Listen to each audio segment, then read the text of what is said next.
Bonjour et bienvenue dans l'émission Parole d'Experts Afrique consacrée aujourd'hui à l'innovation dans le transfert d'argent.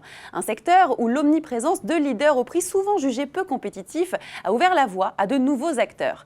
Des startups avec des tarifs parfois beaucoup plus attractifs. Et au jeu de la concurrence s'ajoute celui de l'innovation qui bouleverse les codes avec des plateformes plus agiles et plus proches du client. La blockchain est bien entendu de la partie.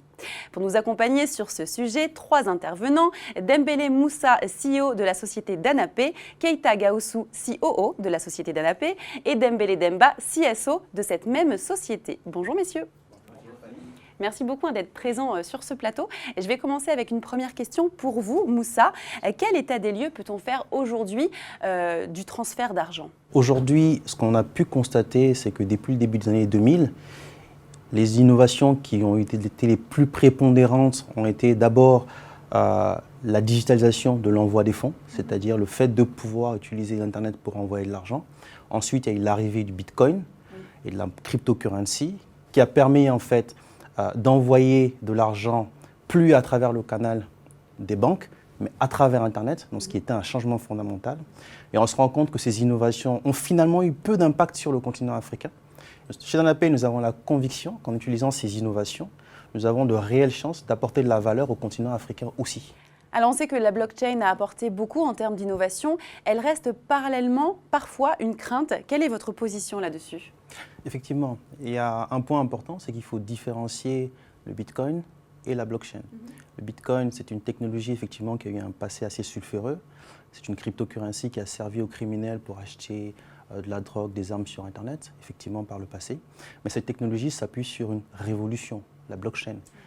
La blockchain a été la première innovation, en tout cas informatique, qui a permis de représenter un actif financier, un actif de façon digitale et de pouvoir le véhiculer entre différentes personnes. Cette technologie-là, aujourd'hui, devient de plus en plus mature. Parce qu'on voit, par exemple, des grands acteurs tels que Western ou MoneyGram qui s'intéressent à la blockchain à travers Ripple. Et on voit aussi, par exemple, des grands acteurs comme Carrefour dans le retail qui ont utilisé la blockchain pour pouvoir assurer la traçabilité de leurs produits. Donc aujourd'hui, nous, on est convaincus qu'il faut aller vers cette technologie-là. Alors on enchaîne avec une question pour vous, Gaoussou. On sait que c'est un secteur encore très réglementé, mais qui exige beaucoup de transparence, beaucoup de cadres. Y a-t-il encore des failles que l'innovation ne saurait combler à ce jour ? Alors, effectivement, le secteur du transfert d'argent a beaucoup évolué au cours du temps, mais connaît de très fortes mutations depuis les 15 dernières années, tant au travers de la relation client-opérateur qu'avec les moyens que ces opérateurs mettent en place.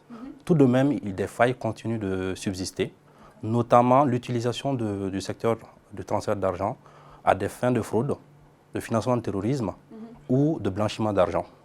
Alors je pense que, notamment aujourd'hui, nous sommes convaincus au sein de Danapé que l'innovation, pourrait permettre de mettre en place un ensemble de processus de connaissances clients appropriés, que ce soit en amont ou en aval de la relation client, mais de suivre également toute la relation client depuis l'entrée en relation et également l'ensemble des opérations qui sont opérées entre les utilisateurs clients et les opérateurs qui sont dans le circuit, de sorte à pouvoir permettre en quelque sorte de réduire la part significative aujourd'hui du secteur informel qui est aujourd'hui dans le radar des différents régulateurs.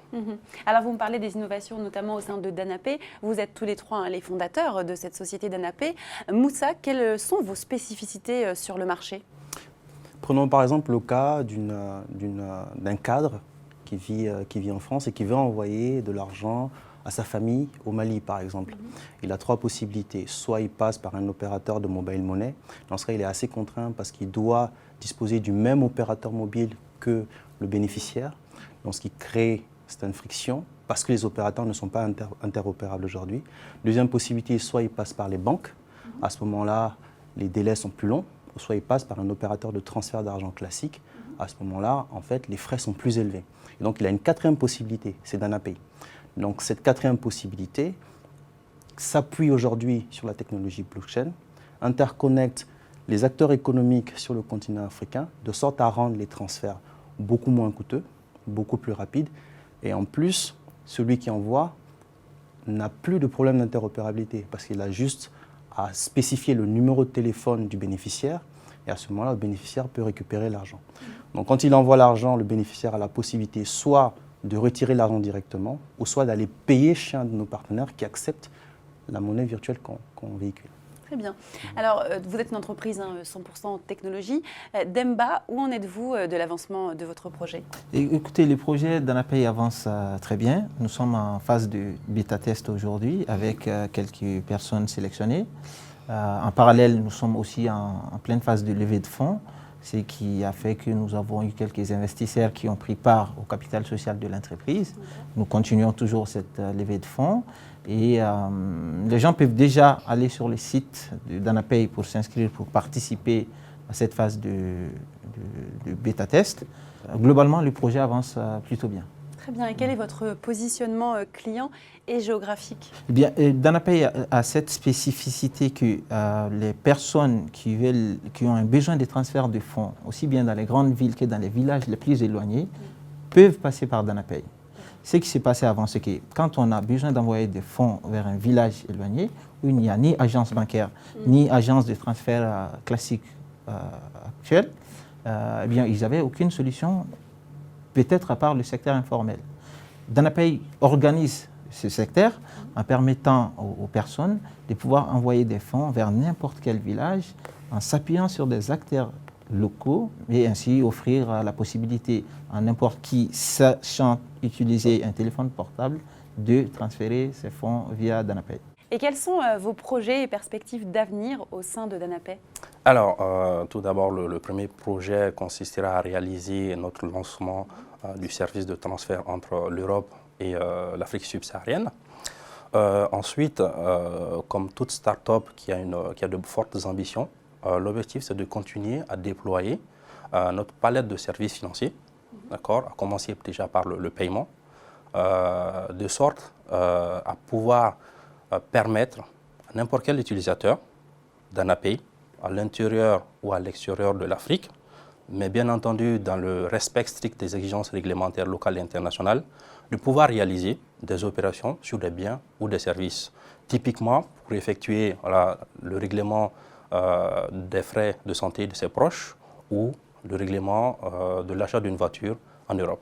Bien entendu, nous sommes, comme l'avait signalé Demba Dembélé, en phase de levée de fonds. Donc voilà, nous restons toujours demandeurs d'investisseurs qui seraient intéressés par le projet. Bien, merci beaucoup à tous les trois d'avoir été présents pour nous parler du transfert d'argent et de votre société Danapay. Merci. Et merci à vous de nous avoir suivis. Je vous donne rendez-vous très prochainement pour un nouveau numéro de Parole d'Expert Afrique.